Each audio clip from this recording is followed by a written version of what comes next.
I'm also delighted to be here with Barry Duvall and congratulate you on your successful start in your leadership of this very important organization.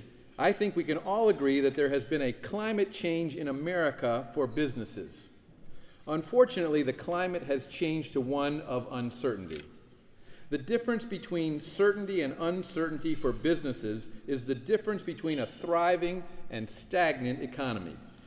On the one hand, Virginia is doing a lot of things right to nurture a climate of certainty for the private sector.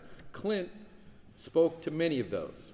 Republican and Democratic gubernatorial administrations alike have laid out pro-growth policies that have encouraged innovation and free enterprise. Governor McDonnell's administration is continuing this important effort. Virginia has an institutional requirement that forces it to balance its budget each year.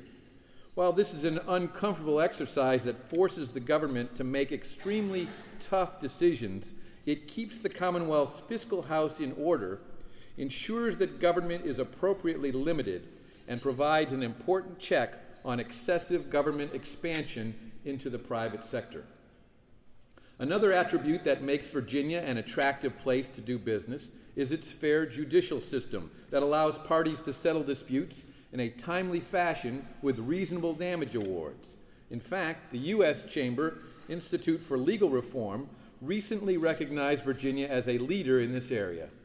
Specifically, in its 2010 study, the Institute for Legal Reform ranked Virginia's judicial system 6th overall for the best state liability system in the nation.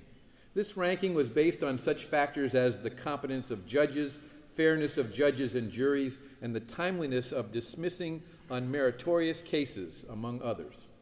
Furthermore, Virginia's relatively low tax rates and light regulatory touch have sent a clear signal that Virginia is open for business. These policies continue to attract more and more businesses to the Commonwealth. In direct contrast to Virginia's approach, and despite an economy that is forcing businesses to do all they can to simply survive, Washington has been pursuing policies that continue to thrust uncertainty upon businesses in America. This uncertainty is exacerbating the current challenges businesses are facing and is hindering the private sector's ability to innovate and grow. Businesses have been forced to sit on capital while they watch the debates on the cap-and-trade legislation because they will have to make up somewhere for the increased energy costs the bill imposes. Many businesses have decided to hold off on expansion activities until Congress resolves this issue. The hot-button card check legislation also heaps uncertainty upon businesses. Furthermore, many individuals and businesses are facing the uncertainty of whether they will be hit with major tax hikes in January when the 2001 and 2003 tax cuts expire. In my opinion, the current tax levels should be frozen for at least another 2 years so that businesses will know that the revenues that they have can be devoted to their growth of their business and the creation of jobs here in Virginia and elsewhere across the country. The reality is that our nation is on the brink of a fiscal disaster, and our massive national deficits and debt have the potential to significantly raise the cost of doing business in America. However, we must bring our spending in line by reining in expenditures, not by increasing taxes on Americans and businesses. The U.S. already has one of the highest corporate income tax rates in the world.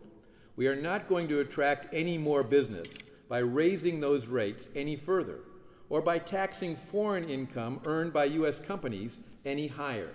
On the basic principles of limited government, fiscal responsibility, free markets, and eliminating the excessive red tape and regulation that stifles businesses.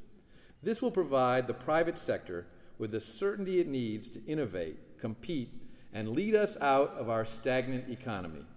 Virginia realized this decades ago and is a leader in fostering a healthy business climate. The federal government needs to follow Virginia's lead. Thank you very much for letting me speak to you today, and I wish you all very well.